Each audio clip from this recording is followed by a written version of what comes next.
Good evening, President Carter. My name is Kevin Sibbring. I'm with Lakeside, Chautauqua. Oh, very well. Yes, and I'd like to thank you and Mrs. Carter for bringing greater attention to the Chautauqua Trail.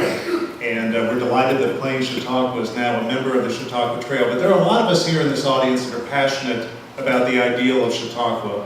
And at the height of the Chautauqua movement in the late 19th century, it was considered one of America's greatest educational reform movements. And I was wondering if you could comment on what you believe the relevance of Chautauqua is in the 21st century. All right. That's a good question.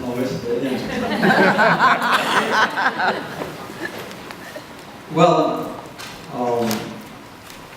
I think that the Chautauqua movement is good for our country.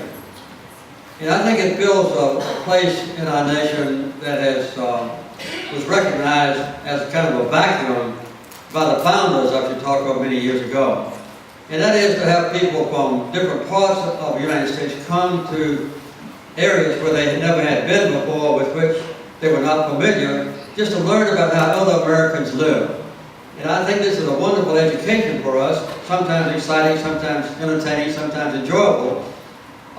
In addition to the fellowship that you have from meeting maybe once a year, those of you who have been involved in it for a long time, but also just to get a better picture of what our nation is and where the great foundations for the greatness of America have been derived.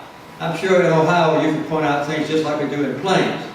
I've been pointed out here about how my life has been affected by life in Plains, with the awareness of the problem with racial discrimination, and I took that to the White House with my human rights policy.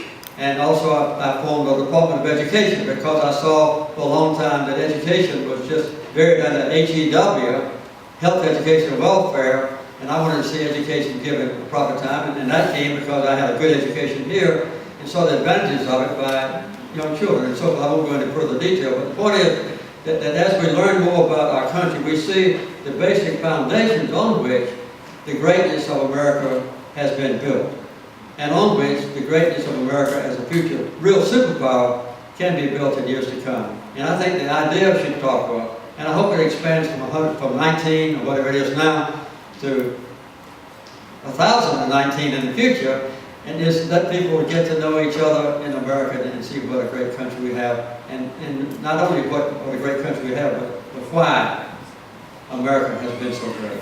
That's the best thing I see about Chautauqua.